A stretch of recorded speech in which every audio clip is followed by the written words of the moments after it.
Nakataas pa rin po ang signal number 1 hanggang signal number 3 sa maraming lugar sa Northern Luzon dahil po sa Super Typhoon Nando. Maliban po sa bagyo, mahigpit din pong pinabantayan ng Pag-asa ang LPA na nasa labas ng bansa na posibleng maging bagyo. Ang update niyan mula sa ulat ni Denise Osorio live. Denise. Dayan, patuloy ang paghina ng bagyong Nando habang nakalabas na ito mula sa Philippine Area of Responsibility ngayong umaga. Pero kahit humina na ito, malalakas na hangin at matataas na alon pa rin ang dala nito sa hilagang bahagi ng Luzon. Ayon sa Pag-asa, nakataas pa rin ang tropical cyclone wind signals para bigyang babala ang publiko sa lakas ng hangin. Signal number 3 sa Ilocos Norte, sa hilagang kanlurang bahagi ng Apayao, kabilang ang Kalanasan, at sa hilagang kanlurang bahagi ng mainland Cagayan, kasama ang Sanchez Mira, Santa Pracedes at Claveria.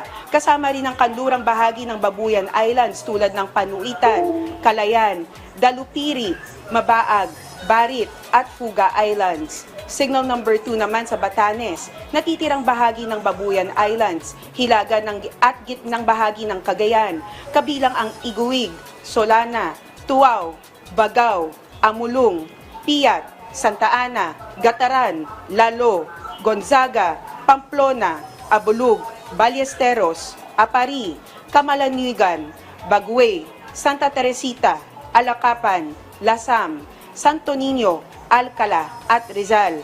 Kasama rin ang natitirang bahagi ng Apayao, Abra, Kalinga, kanlurang bahagi ng Mountain Province, kabilang ang Besao, Tadyan, Sagada, Bauco, Sadanga, Bontok at Sabangan, hilagang bahagi ng Benguet, Ilocos Sur at hilagang bahagi ng La Union, kabilang ang Sudipen, Bangar, Luna, Balaoan at Santol. Signal number 1 naman sa nalalabing bahagi ng Cagayan, Isabela, Quirino, Nueva Vizcaya, hilaga at gitnang bahagi ng Aurora, kabilang ang Dilasag, Kasiguran, Dinalungan, Dipakulaw at Maria Aurora. Natitirang bahagi ng Mountain Province, Ifugao, natitirang bahagi ng Benguet, natitirang bahagi ng La Union, Pangasinan, hilagang bahagi ng Zambales, kabilang ang Santa Cruz, Candelaria, Masinloc, Iba at Palawig, hilaga at gitnang bahagi ng Tarlac, kabilang ang Paniki, La Paz, Moncada, lungsod ng Tarlac, San Jose, Gerona, Mayantok, Pura, San Clemente, Santa Ignacia, Victoria, Camiling, Ramos, San Manuel, Anao, at hilaga at gitnang bahagi ng Nueva Ecija kasama ang Coyapo, Talavera, Santo Domingo, Rizal, Zaragoza, Llanera, Gimba, Aliaga,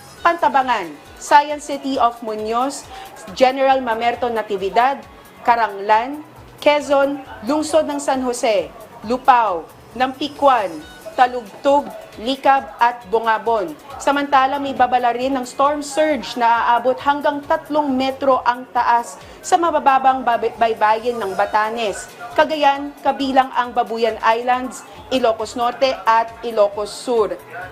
Dayan, kasama naman natin ngayong umaga si Dr. John Manalo, weather specialist ng Pag-asa para sa iba pang mga detalye tungkol sa bagyong Nando at tungkol sa low pressure area na papasok ng Philippine Area of Responsibility. Dr. John, magandang umaga po. Magandang umaga po. Sir, ano po ang pinakabagong update natin tungkol po sa bagyong Nando?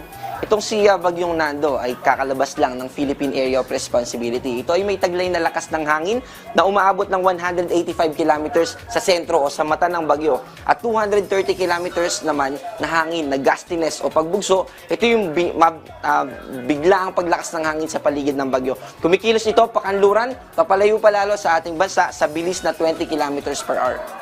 Sir, dito naman po tayo sa ating low pressure area na papasok po ng Philippine Area of Responsibility. Ano po ang inaasahan natin dito? Ano po yung sitwasyon natin dito ngayon?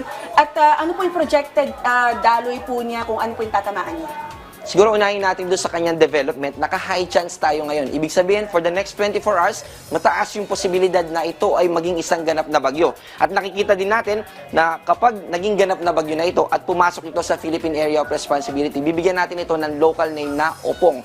At pagpasok nito sa Philippine Area of Responsibility, within this day, this evening or tomorrow morning, ay magtutuloy-tuloy ito pa northwestward, papalapit dito sa Eastern Samar or dito sa may kanang coastal areas ng Bicol region.